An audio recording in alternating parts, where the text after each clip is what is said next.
Good afternoon. Welcome to Tuesday Topics. And this week we are going to talk about Mind the Gap, the anion gap, the osmolar gap, and the delta gap. And so this is really gaps 3 and 4. And next week, we're going to talk about the perfusion gap and perfusion pressures and how to understand the best methodology to flow your patient's blood and moving forward from there. Please remember, if you just joined, that you are not automatically muted, so you always need to mute yourself when you come on to the Zoom link. Even though it should mute you automatically, it does not. So welcome and thank you again. So I want to remind us always that when we're talking about the anion gap, we're really relating that primarily to metabolic acidosis. And that is really critically important to remember, that the anion gap is particular to metabolic acidosis. Always really important to remember that our concern when we look at metabolic acidosis is the concentration of the metabolic acid hydrogen. Hydrogen exerts a positive ionic pressure, and normal concentration of hydrogen in the blood is at around 40 nanomoles per liter. Now, you don't care about that because we don't measure hydrogen. But what is really important is to remember, when you hear the term negative logarithm, it means that as hydrogen goes up, the negative logarithm is that the pH goes down. So when we talk about metabolic acidosis, we are assuming hydrogen has gone up for whatever reason: ketosis, lactic acidosis, hypoperfusion, acute kidney injury or chronic kidney injury, or diabetic ketoacidosis. Hydrogen is up, pH goes down. Now, we are always going to look at our pH in a deviation from perfect. So it doesn't actually have to be outside of range. It just needs to be below 7.40. So very important to recognize that hydrogen ion by a factor of 2, so it starts at 40 nanomoles, right? That for every change in hydrogen ion by a factor of 2. So what you're seeing here is our normal relationship is here at 40 hydrogen ion concentration. That gives you a pH of 7.4.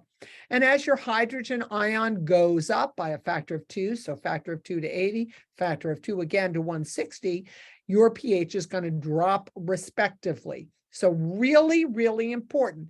Every change in your pH, drop in your pH of 0.3, so from 7.4 to 7.37 and onwards, is related to an increase in your hydrogen ion.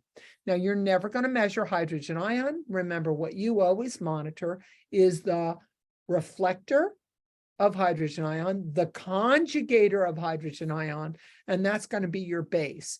Remember, it's important to consider that base is not just bicarb, that there's many different products that actually or ions that actually neutralize hydrogen, not the least of which will be chloride, phosphorus, albumin. All of these will neutralize hydrogen or bind the hydrogen, and thereby exerting a deficit in your circulating base. Now, sometimes you'll say, well, why do I even care about this? Oh my God, are you kidding? You care about it so much because hydrogen ion interferes significantly with the movement of your ions and your electrolytes, particularly potassium and therefore sodium, phosphorus, and calcium and magnesium. Also, hydrogen ion concentration actually impacts the structure of your protein and actually can cause degradation of the protein. And the presence of excessive hydrogen ion actually reduces the ability of your receptor sites to respond to circulating catecholamines. In other words, when you have metabolic acidosis, it's going to be harder for your patient to respond with an increase in blood pressure despite aggressive installation of norepinephrine. Now, vasopressin is something different, but epinephrine and norepinephrine, they require that you have a normal presence of hydrogen ion. Whenever you have an excess of hydrogen ion, that is actually on a linear relationship, the reduction of your vascular response to your exogenous catecholamines. In other words, the vasopressors that you give. Now, absolute pH is concerning because it tells us you have a problem, but it's way more important to understand what the problem is. And that really is the purpose of understanding metabolic acidosis, looking at the gap, looking at the delta gap, so that we have a good idea of what's occurring for our patients and how we can try to improve the homeostasis of the pH. But more importantly than the homeostasis of the pH, remember the absolute pH is actually about trying to reduce the presence of hydrogen ion. Now, that disease is really important. That means at the bedside, you get a patient in who has a pH of 6.9, 7.1, 7.3. You have to have a focus, and it has to be quick, right? You're trying to save their life. You're giving volume. You're starting vasopressors. You're getting lines. You're calling people to the bedside. But behind all of that, you need to try to figure out what the cause is of the acid-base disturbance. And there really are two things that you need. Now, I really don't mean arterial. I'm sorry, I wrote arterial. You need a blood gas. It can be arterial or it can be venous. It's okay. Base on the arterial and venous gas are very similar. Normal base, it means that you don't have any base in excess. You don't have any base in deficit. It's a deficit. It's neutral. That means the circulating base matches the circulating hydrogen ions, and it's neutral at 0. When you're in base deficit, metabolic acid is always in excess. When you're in base excess, metabolic acid is always in deficit. So thinking about the base, when you see a base deficit, that equals metabolic acid excess. When you see a base excess, that means that you have a metabolic acid deficiency. Always a good thing, right? But here's the other issue, is that you've got to have a blood gas, and it's helpful to have an electrolyte panel. Those two things together. Again, it doesn't have to be arterial. You don't have an A line. You're in the emergency department. You can do a venous sample. You can do a venous blood gas. That's okay, because base is not much different between the arterial blood and the venous blood. It is a very good resolute measure. And looking at the base and looking at your electrolyte panel, in particular, looking at the anion gap, the delta gap, and your osmolar quality is going to be really helpful to assist you in determining what's occurring to the patient. Now, you might say, well, Barbara, I don't really need to do that. We have doctors to do that. But remember, your physician's trained in certain aspects, and they may not be looking at this compendium of information that's really going to help you when you're looking at your patient. So this is a very nice, beautiful visual that just says the first thing you need to do is determine what the acid-base balance is, okay? So very first thing that we're going to look at is on our electrolyte panel, we're going to look at the anion gap. Now, I'm going to give you a lot of information about the anion gap, but I just want to make sure that we all appreciate blood gases are relatively simple, but they can also be really, really complex. And there's a lot of things that we talk about with blood gas analysis that are really about simple application, and then other things that are about expert application. One of them being the Winter's formula. Oh my God, I love being able to say that because it's so simple, and we're going to take a look at that in a second. Okay, we're going to look at metabolic alkalosis. So that means that what you're actually seeing with metabolic alkalosis is that you're going to have a significant increase in what we call the delta bicarb, meaning 2/3 greater than a normal bicarb at 24. Respiratory acidosis. So when we do that, we look at CO2 to bicarb relationship. Again, all the things we're going to talk about, all these gaps and all these measures that we look at. And in respiratory alkalosis, so taking a look at acidosis is a 1 in 10 relationship. With respiratory alkalosis is a 2 in 10 relationship. And remember, we're always going to look at the gap. Once we've looked at the gap, we're going to think about the gap as it relates. We're only going to think about the gap as it relates to serum. We're going to look at the delta gap. We're going to look at the osmolar gap, and we're going to use all that information together to help us appreciate what is happening with our patient. So one of the things I think is really important, just take a breath. Don't worry. I'm not asking you to do biochemistry. I promise you. I just want to talk about basic Henderson-Hasselbalch, which is the mantra of blood gases. So by the way, if I'm a pharmacist, I've studied pH equals the pKa plus the logarithm of bicarb divided by CO2. I'm going to make that really easy for you. Acidity, and what's determining acidity, is bicarbonate that you've measured. You've got that on your chemistry profile. That's your total serum CO2 or bicarb, depending on what your hospital calls it, and your CO2 from your arterial gas. This has to come from the arterial gas. Bicarb divided by carbon dioxide. That's going to give you the greatest information. This is a very straightforward way of saying what I should expect and what the problem is. So there's 4 primary ways that pH changes. Now, I want to make sure you appreciate when I talk about a pH change, I mean any way from perfect. So if pH is up, it's greater than 7.40. If you have a metabolic alkalosis, your bicarb has gone up significantly. And so the bicarb divided by the CO2 is going to be greater than 6. Okay. If we talk about metabolic acidosis, the bicarb has gone down. So since the bicarb goes down, you divide bicarb by CO2. This is basic Henderson-Hasselbalch. Then that difference, that bicarb-CO2 relationship goes down. So remember, if it's greater than 6, it's metabolic alkalosis. If it's less than 6, it's metabolic acidosis. And you're determining the alkalosis or the acidosis by the pH direction. Okay.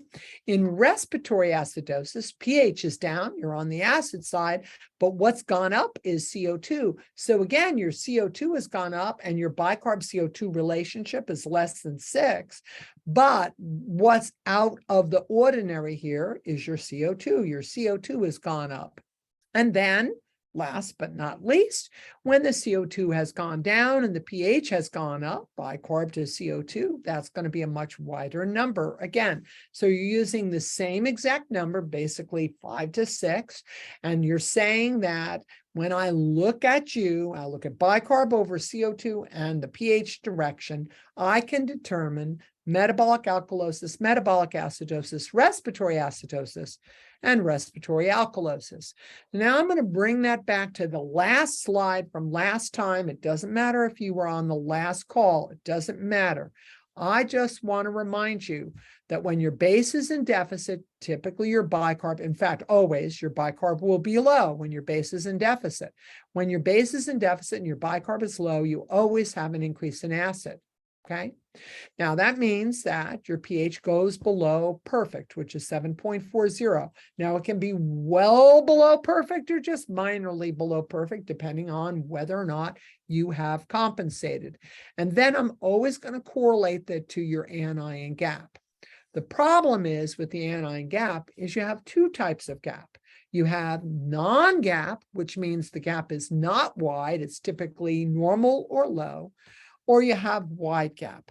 Wide gap is the easiest thing for us to look at because the gap is greater than 20. Our bicarb is low, our base is in deficit, our pH is down. Very straightforward. The problem is when we have a non-gap acidosis. Oftentimes it's going to throw us off our game because you're going to say, when I listen to Barbara talk, she always says your gap is wide. Your gap is wide as long as what has happened is that you have an increase in metabolic acid, not a reduction in bicarb. Okay, so that's really, it's what I'm saying is if your primary problem is more acid in the system, you will have a wide gap. If your problem is reduced available bicarb, you will not have a wide gap. But you're still acidotic. Everything that has to do with acidosis applies. You just won't have a wide gap. So that's a really important concept for us to appreciate when we're talking about our patients and we're trying to understand what's occurred. So again, it's always important just to review normal, and more important than normal, I want to think about perfect. Perfect pH is 7.40. Anything below that is not perfect. Could be in the range, but it's not perfect. So I'm going to always approach my blood gas, venous or arterial, with perfect values. What's listed here are the perfect values for the arterial blood gas.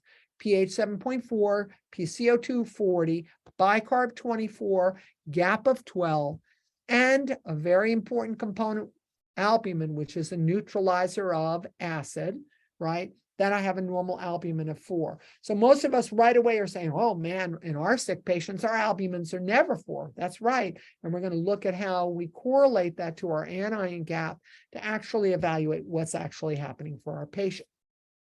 Again, I want to remind you that when we look at the blood gas, there are some simple things for us to say, okay? So if my primary problem is acidosis, my bicarb is down, my compensation is down. So they're all in the same direction. With metabolic acidosis, pH down, bicarb down, bases in deficit, and CO2 is down, all in the same direction, all in the same direction. Metabolic alkalosis, pH is up, bicarb is up, PCO2 is up, all in the same direction. Your primary problem and your compensation. Where it gets a little bit hinky is when we talk about respiratory disorders. So we're going to take a quick look at that, okay? So again, what I've just said, and I've tried to make it very color-coded here, with metabolic acidosis and compensation, this is where people get really mixed up. Your pH is acidotic, your bicarb is down, base is in deficit, metabolic acid is up, and CO2 is down, down, down, down, okay? Same for metabolic alkalosis. pH is up, CO2 is up because I'm retaining acid, bicarb is up. This is a compensatory attempt for metabolic alkalosis. But when we look at a respiratory problem, pH goes in the opposite direction from the other values. That's really important. So with respiratory problems, it's always discordant. Okay, CO2 goes up, pH goes down. Really simple strategy for a quick look at a blood gas before you even engage the anion gap, to just remind yourself that this is a significant issue. If my bicarb is down, my pH is down, and my PCO2 is up, I have two problems: metabolic acidosis and respiratory acidosis. Now, metabolic acidosis occurs for two basic reasons, right? We've gained acid or we've lost bicarb, okay? And they are not the same thing.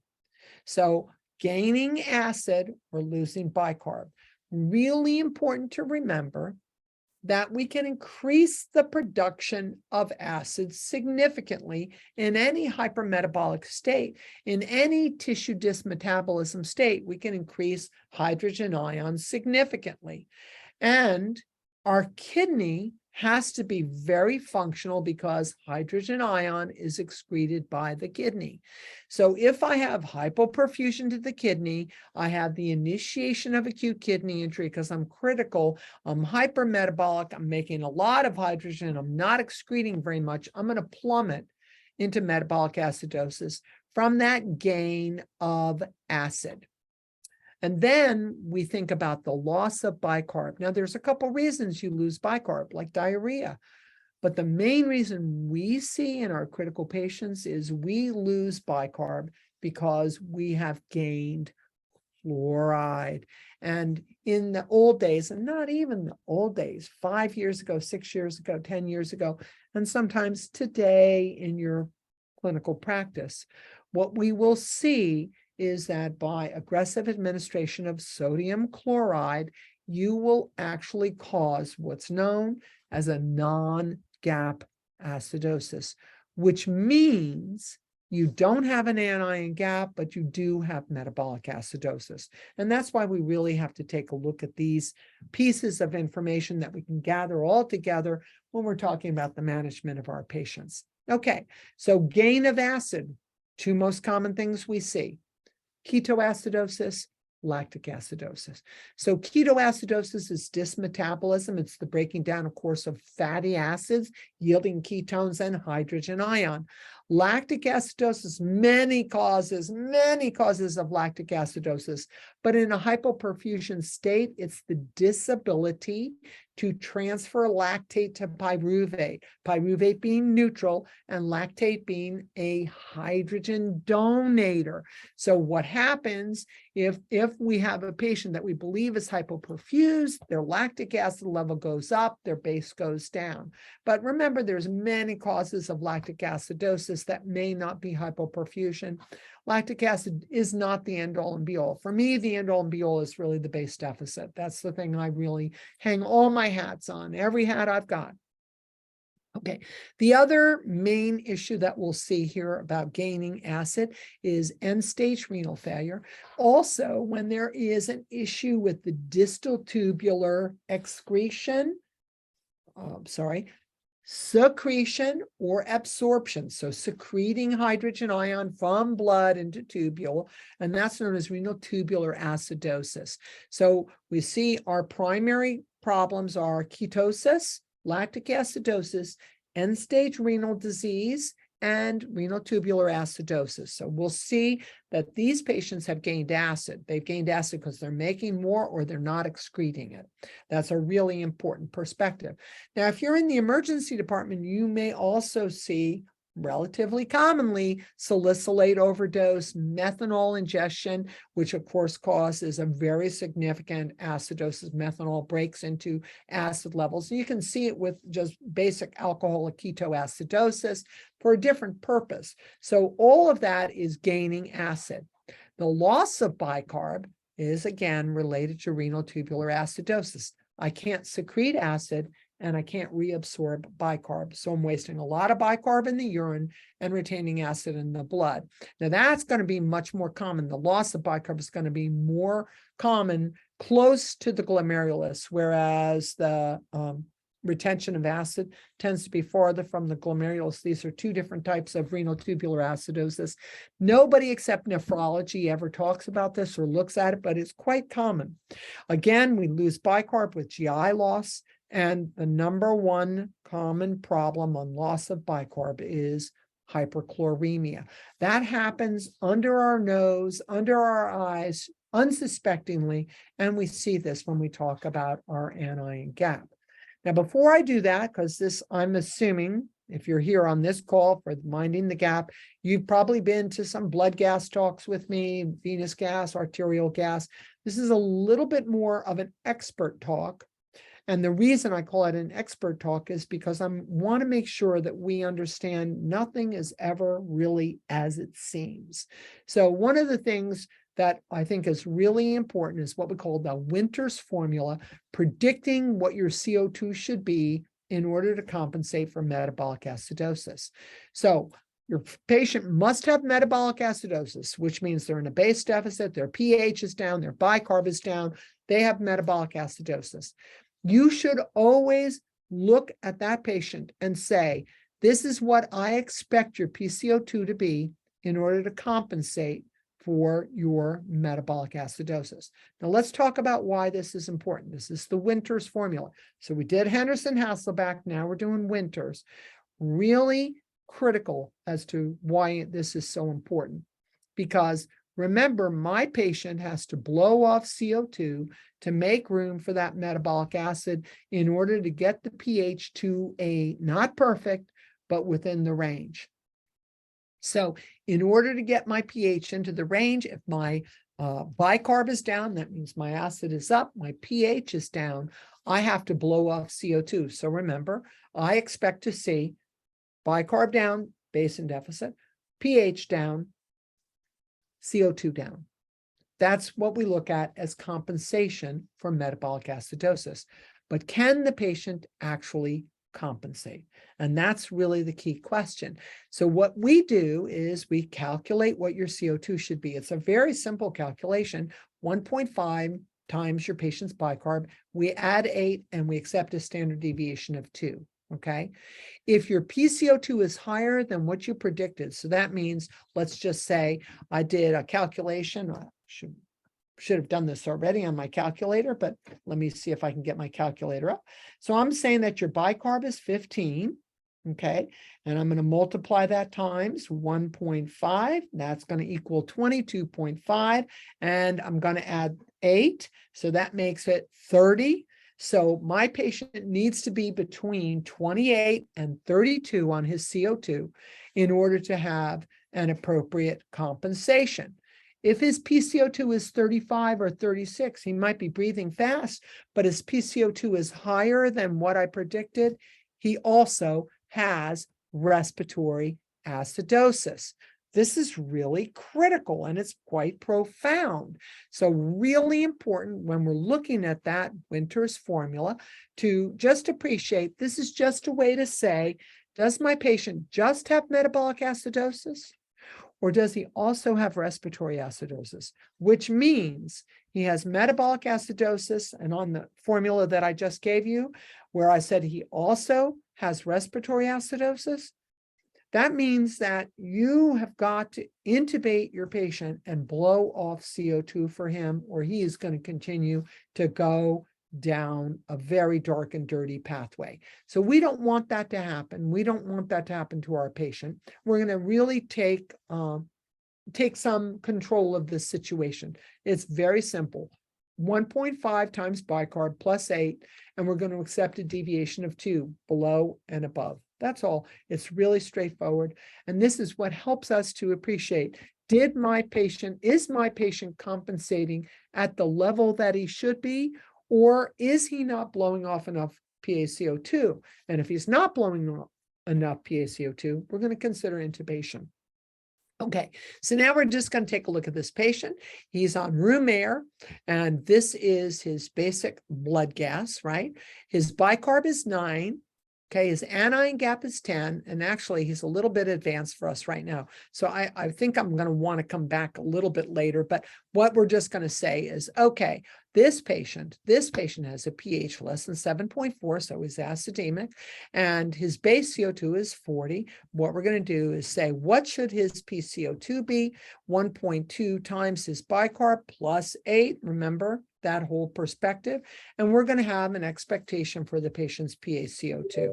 Wasn't a great time for that, but let's look at this one. This one's better. Okay, so now we just take a quick look at this patient. He has this pH of 7.33, which is on the acid side. I'm not going to worry about his PO2 right now, not that it's not important. His CO2 is 33, which is low, so pH is down, CO2 is down, and his bicarb is down 17. Perfect is 24. And that means that he has a base deficit of around -6. So his base deficit's -6, his bicarb is 17, his PCO2 is 33, and his pH is 7.33. So you're saying when you look at him, oh, he's breathing hard and fast. We used to call that partial compensation. We don't do that anymore. We don't say that anymore. But he is attempting to blow off acid to make room for the fact that he has a metabolic acidosis. So now I say, okay, 1.5 times bicarb plus 8 plus or minus 2, right? So his bicarb is 17. And when I do the calculation, I'm going to expect his PCO2 to be 31 to 35. Well, his actual PCO2 is 33. That's within the predicted range. That means he has an appropriate respiratory compensation. Okay, now your patient's breathing fast, and he's probably pretty anxious. He might be breathing 28 times a minute. Maybe he's already intubated. He's breathing 28 times a minute. He's agitated. He's anxious. Do you actually want to give this patient sedation? Do you want to give him sedation if you have not balanced your ventilator? In other words, made the respiratory rate of the ventilator equal to the patient's own compensatory respiratory rate. So he's breathing 28 times a minute. He seems agitated. You want to sedate him. You sedate him. Now he's not overbreathing the ventilator, but all of a sudden now he plummets into a pH of 7.18, and he's now refractory to his vasopressors. Oh my God, we did it to him. This is why you have to know whether or not your patient is compensating. If he is breathing deep, hard, and fast, and he's agitated, it's okay to sedate him, but you have to match the ventilatory minute ventilation, tidal volume, and respiratory rate to accommodate what the patient was doing in his compensation. And let me guarantee you, it happens all the time in critical care that we intubate a patient, we sedate them, we don't like it that they're breathing so fast, we try to control their breathing, and then before we know it, they have refractory hypotension, and we are now circling the drain. So a really important concept in terms of the way that we're going to manage patients. Now, if we see that we have a patient with metabolic acidosis, we're always going to ask the question, does the patient have an anion gap? Okay, now, why is this so important? Because first of all, we're going to always look at your gap. If your gap is greater than 20, you have metabolic acidosis. We already know that. A gap wider than 20 indicates metabolic acidosis, period, end of discussion. But a normal gap does not necessarily mean that you don't have metabolic acidosis. So the truth of the matter is you really do need to look at a blood gas plus your anion gap to really determine what's occurring for your patient. So mind this gap, right? Do your Winters formula. Think about the Henderson-Hasselbalch equation in the most simple terms, right? I try to make them really simple. I looked at a lot of resources to bring up something that was strategic and simple because it can be very intense. But now we have to be sure that we are minding that anion gap. Okay, so very, very important to remember that you have an anion gap acidosis in general because you have an increase in acid. Lactic acidosis, ketoacidosis, renal failure, distal renal tubular acidosis, or because you have a lack of bicarbonate. Chloride increases. Either we increased it artificially or it is increased because you're having diarrhea in order to try to maintain neutrality. And that's the body's homeostatic mechanism. Bind hydrogen ion, bind it to either bicarb or bind it to chloride. The problem is that bicarb, when bound to hydrogen, creates something that's easily dissolvable and blown off.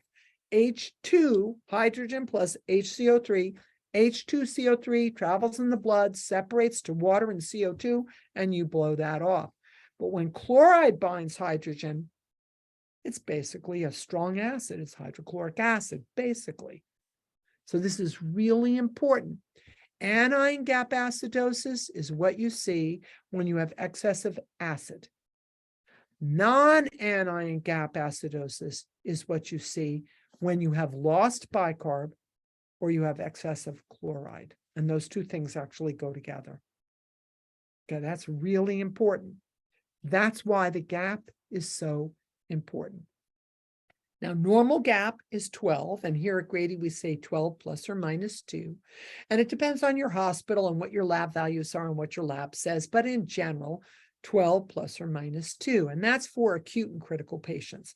Your anion gap is somewhere between 3 and 9. That's an average gap in somebody who's healthy because you're almost perfect to 0, right? In vivo, you are 0, you're neutral, but we're not measuring everything. So when we're measuring it in the lab, we say you're going to have a little gap, and a little gap is fine. In a healthy person, it should always be less than 9.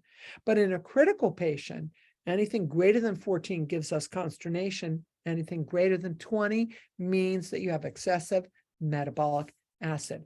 So I love this. I wish this was mine. It's not. I actually borrowed it from someone else who I really admire, who's a physician who talks a lot about metabolic acidosis.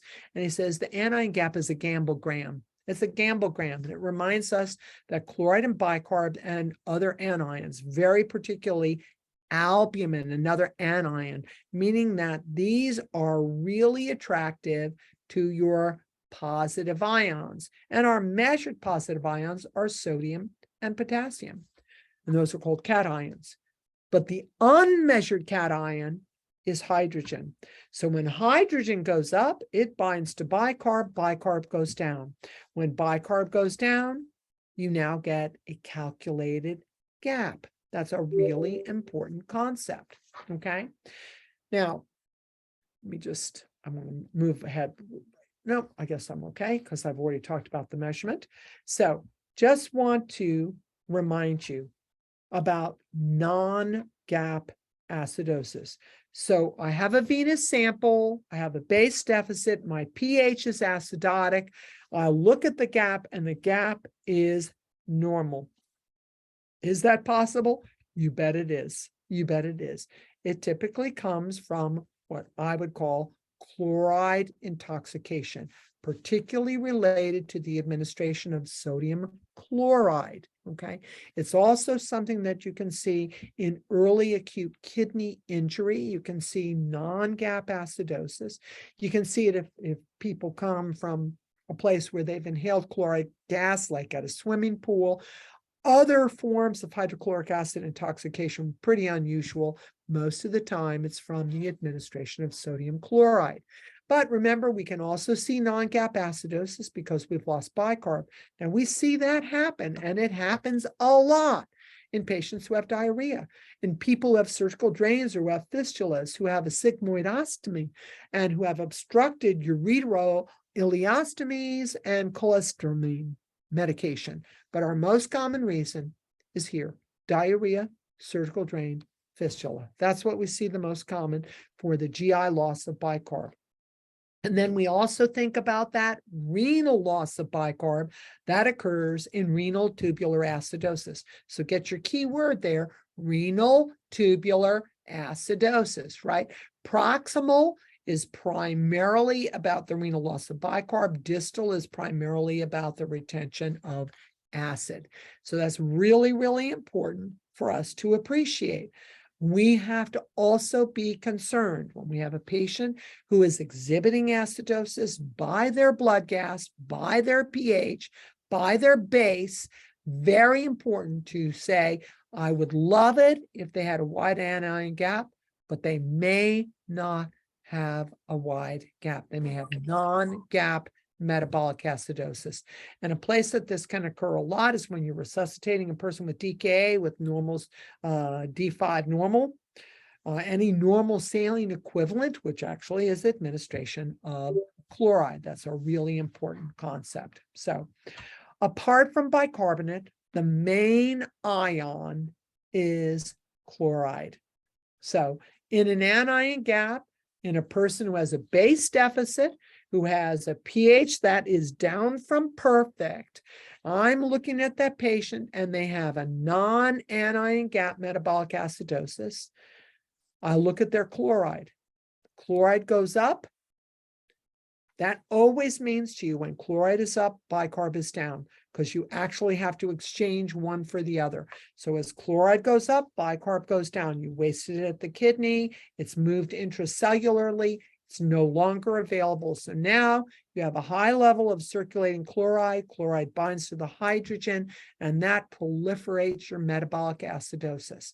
So the first reason that we do an anion gap just generally is to see, is it wider than 20? If it's wider than 20, you've got metabolic acidosis.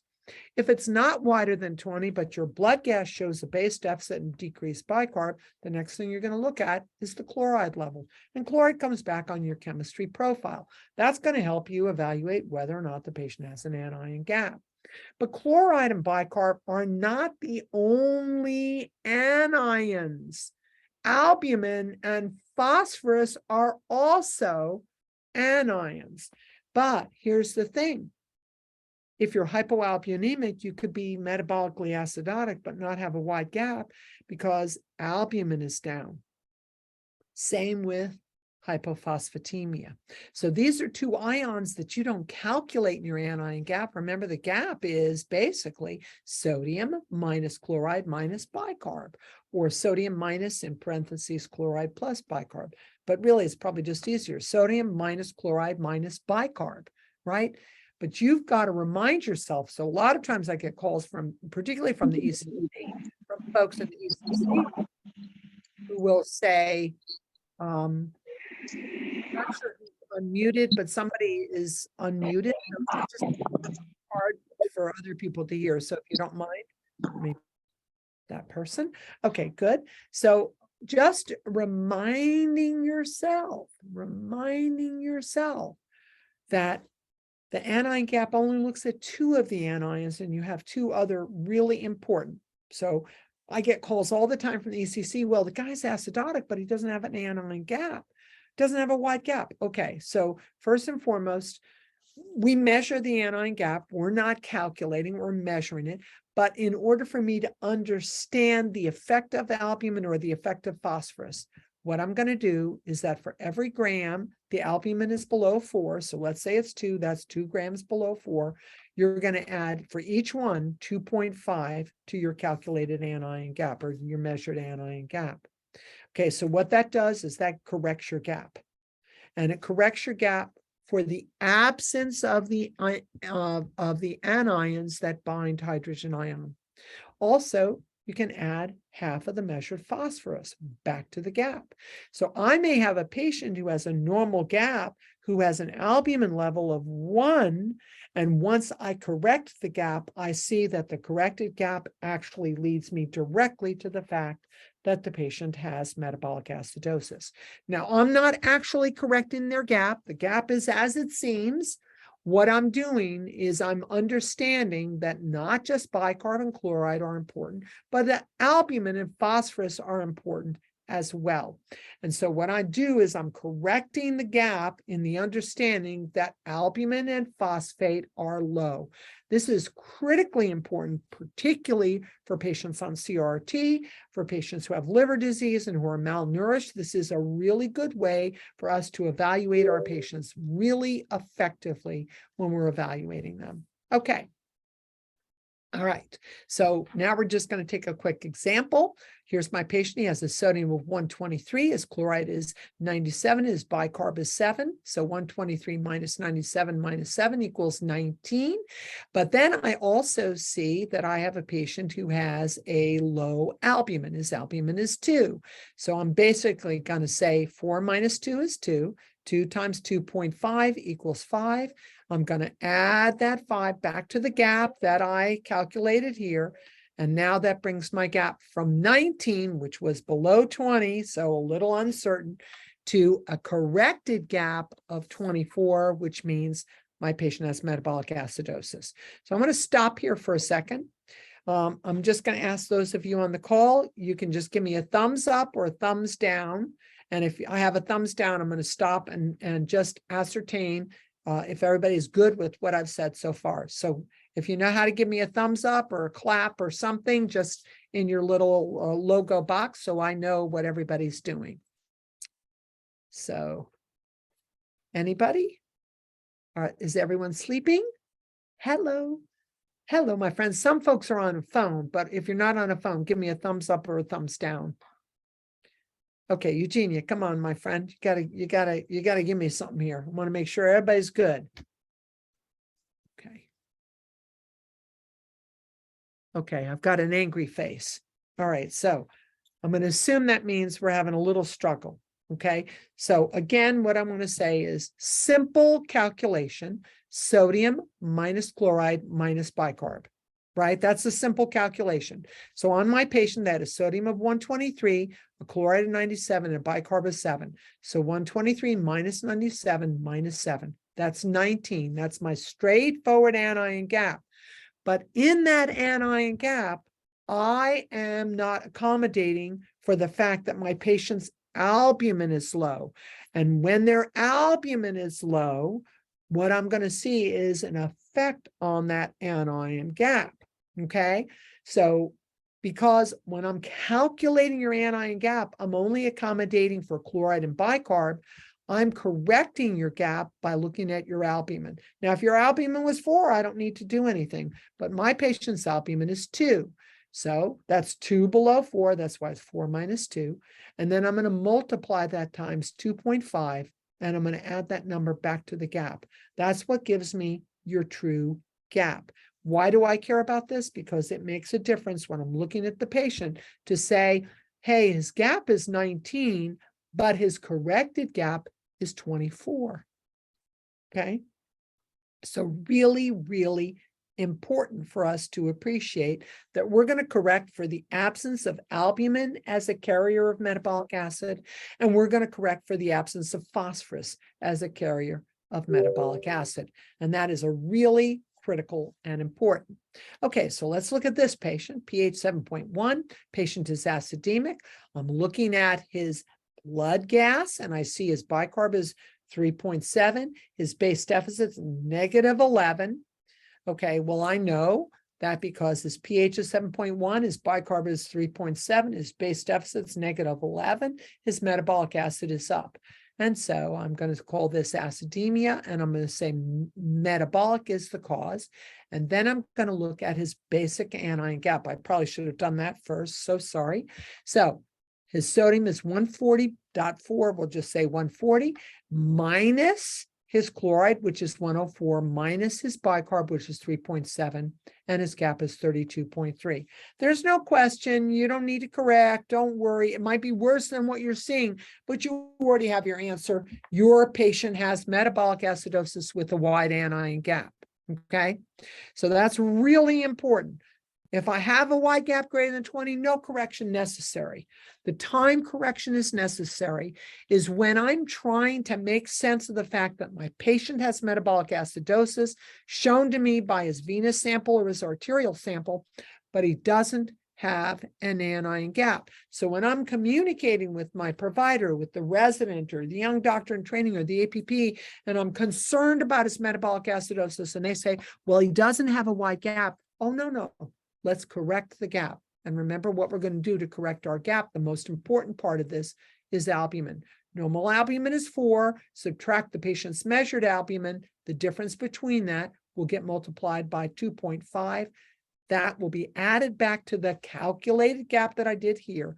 And that will give me the corrected anion gap. You're probably saying, well, why do I even care about this? Why isn't my doctor knowing this? Well, because they have a lot to remember and they need your help. And this is the way that when you present a scenario to your physician, your provider team, that you can give better information that helps to drive therapeutic instrumentation.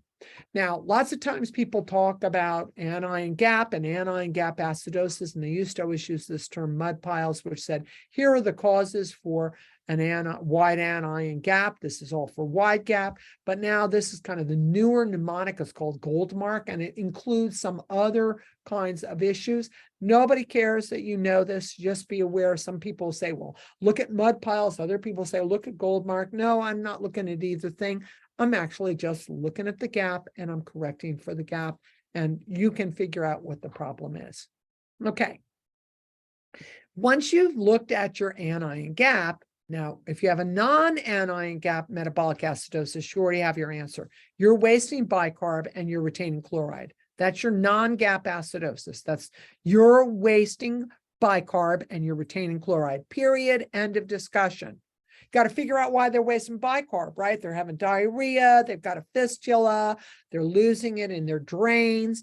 You've got to figure that out by being at the bedside. But if they have a non-gap metabolic acidosis, they have hyperchloremia and a low bicarb. Period. End of discussion. We're done.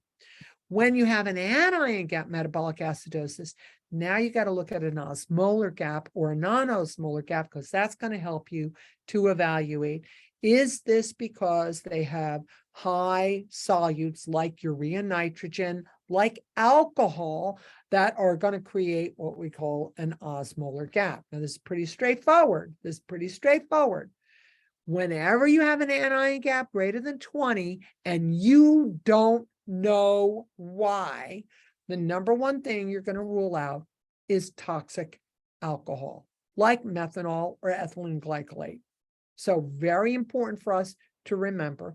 These molecules actually cause a significant impact on serum osmolality. It's not specific. It is not specific. And you can see it with some significant issues. With an elevated or widened osmolar gap, it's usually found with ethylene glycol and methanol, sometimes with isopropyl alcohol, but not with ketosis, not with lactic acidosis.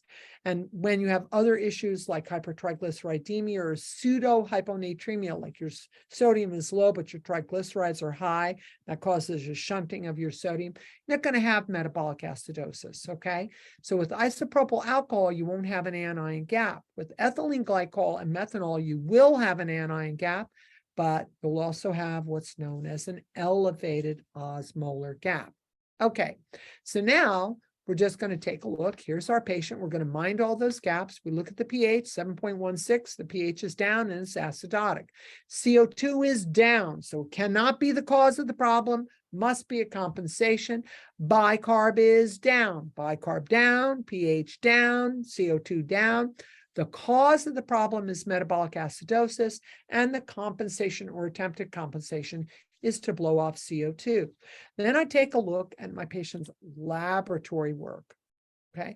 And when I look at that patient's laboratory work, I see a number of issues that are important to me. So first of all, I'm going to be able to look at your chloride, and I look at your bicarb, chloride and bicarb. I'm going to look over here. This is your glucose, okay? And what I want to be able, and this is your urea, BUN, okay? So really important is to remember how the calculated osmolar gap is measured. Okay, calculated. I'm going to calculate your osmolarity. 2 times sodium plus BUN divided by 2.8 plus glucose divided by 18. Okay, so if you take your CCRN exam, your PCCN exam, your CEN exam, you're going to have a question about this because it's really incredibly and profoundly important. Okay, so I calculate your osmolarity. When I've done that, 2 times 142, 284, 46 divided by 2.8 is 16, 88 divided by 18 is 5. I add those together, and here's what I've calculated.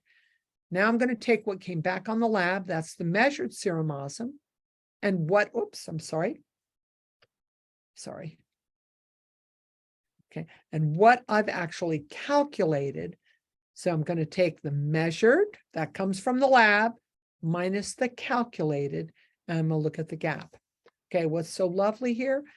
Gap greater than 6 means that you have a wide gap. So now I'm saying, okay, I have an anion gap, I have an osmolar gap, and my concern here is that it's really related with a wide osmolar gap. That is not traditional metabolic acidosis. And in this case, your wide osmolar gap actually is related, oh, this is a different patient, sorry, is actually related to your high BUN. So that caused this issue. The patient is really dehydrated. We're going to give him fluids. We're going to bring his osmolar gap down. He's dehydrated. He might have some lactic acidosis, and that might be contributing to his acidosis, but he also has this issue in his serum osmolarity. Okay, let me move forward here. Okay. So now we look at this. We're going to calculate, first of all, we're going to calculate our anion gap. So 148 minus 111 minus 12, the gap is 25. We're very concerned about that gap. We want to appreciate, is this gap for some other reason? Here's his glucose, which is 40, okay? And his serum osm measured from the lab is 337. I've calculated his osm 302. And he has an osmolar gap of 35. So again, what we're looking at is what is the presence of other things that are going to create basically a dehydration scenario and a scenario of wide gap. Now, the last thing I'm going to talk about, if you can take it, is the delta gap. And that is my patient's actual anion gap minus 12 plus bicarb. So don't get upset. It's a straightforward formula. Your docs are going to talk about this. You need to know what it means. Patient's actual anion gap minus 12 plus bicarb. And that adjusted gap should be 24 plus or minus 6. So that means that the adjusted gap, which is actual gap minus 12 plus bicarb, actually is 18 to 30. If your gap is greater than 30, you have metabolic alkalosis. No matter what, you've got metabolic alkalosis. You might be acidotic on your base, but you also have metabolic alkalosis. And this happens a lot when we're diuresing patients. It's one of the reasons that people get concerned when they're looking at the patient, expecting everything to fall in line. You've got a base deficit, your pH is down, your bicarb is down, you got a wide gap. Okay, but you got to look at delta gap, which actually is going to bring you to another situation.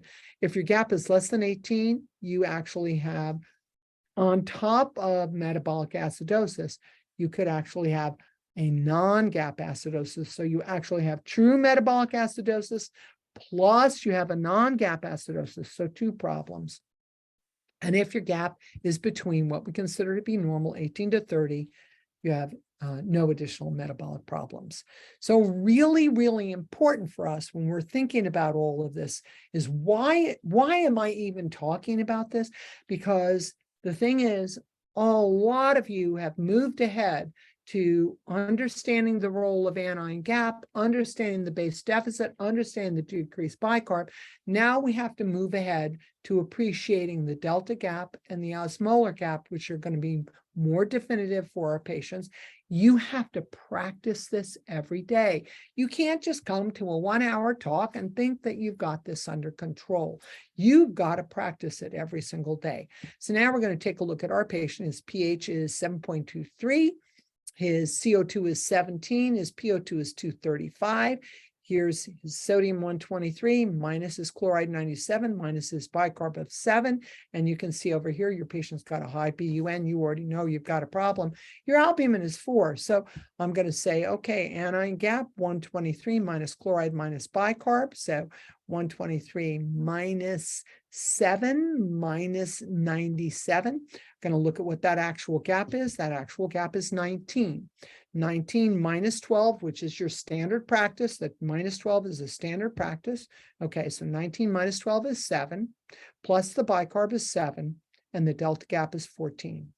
Okay, so what this is telling you is that your patient is acidotic, but they also, even though it doesn't look like it because their chloride looks normal, they have an additional non-gap metabolic acidosis. So your patient has significant and profound metabolic acidosis, right? Their bicarb is 7, their base is -10. They have profound metabolic acidosis, but on top of that, they also have non-gap acidosis. That's what the delta gap told you. Now you're saying to me, well, why do I even care? You know, right now you might not care as much because you might just be using lactated ringers or plasmolite to resuscitate patients. But in this patient, you will not give them chloride-based solutions. None. Every drug, you're going to ask pharmacy, can it be mixed in LR? Can it be mixed in something different? You don't want to be giving them any sodium chloride. You need to look at where they might be wasting bicarb because that is making their acidosis worse. So they have an underscoring metabolic acidosis, and on top of that, they have a non-gap metabolic acidosis. And those two things together have made your patient appear significantly worse. And because their pH now is 7.23, you're asking, what can I do to make this patient better? Well, this is something you can actually do. You're on 50 of norepi, you're on 15 of epinephrine, you're on vasopressin, your patient has refractory hypotension, and everything you're giving the patient is mixed in sodium chloride. So call the pharmacy and say, what can we take? What can we give that's not in sodium chloride because my patient, on top of his metabolic acidosis, has a delta gap, which means he also has non-gap acidosis, which means chloride is high and bicarb is low. You can give bicarb, but you're not going to improve the outcome for the patient until you get a reduction in that chloride. That's why we do a delta gap. Okay, so I think we can end here because it's already 5 o'clock and I want to be really respectful of your time. If this feels like a lot, and it is a lot actually, because it's advancing us in the understanding of metabolic acidosis, which is already relatively difficult for most folks, and bringing that farther so that we can do a better job of communicating with our colleagues about what's occurring for the patient. We're going to use the osmolar gap to tell us when we've got patients who have a wide anion gap greater than 20, part of the cause of that wide anion gap, looking at the effects of urea, looking at the effects of other hyperosmolar particles that actually widen that gap. That helps us to figure out what's going on for the patient.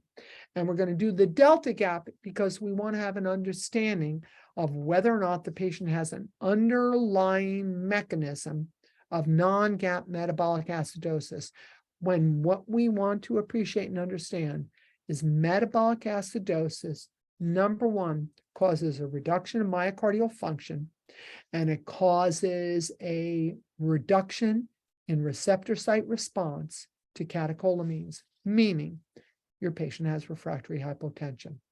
I hope that this is something that as you study, that you can appreciate, that you can understand, that you can apply to improve the outcomes for your patients under your care. That's the whole purpose of these talks. Sometimes they seem really scientific, sometimes they are really scientific.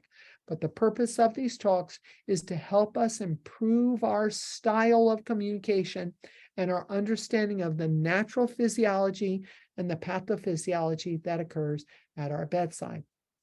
I'm so grateful that you've joined today. Hopefully you're going to join next week when we talk about the perfusion gap and we look at perfusion pressures and the underscoring and evolving evidence that you should be focusing on diastolic pressure for vasopressors, systolic pressure for volume and inotrope, how we're going to put that together, how we're going to manage our patients. And I thank you very much for coming today and being with me in Mind the Gap, parts 3 and 4, the delta gap, the osmolar gap, the anion gap. Thank you very much.